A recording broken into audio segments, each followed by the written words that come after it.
Hello বন্ধুরা, good morning. Welcome back to my another mini blog. সকালবেলায় ঘুম থেকে ওঠার পরে ঠাকুরের সমস্ত বাসনগুলো ধুয়ে নিলাম, আর মা ওদিকটাতে সমস্ত জিনিসগুলো গোছগাছ করে নিয়েছিল।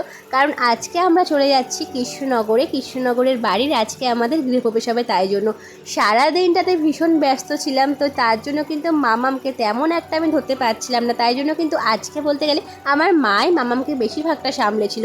আর অনেক কিছু কিন্তু নিয়ম কানুনগুলো ছিল, সেগুলো কিন্তু দেখার জন্য আমার পুরো ব্লগটা তোমাদের দেখতে হবে। আশা করছি আজকের এই ব্লগটা তোমাদের ভীষণ ভীষণ ভালো লাগবে। একদিকে যেমন পুজো হচ্ছিল, আর একদিকে কিন্তু সমস্ত রান্নাবান্নার আয়োজনগুলো চলছিল।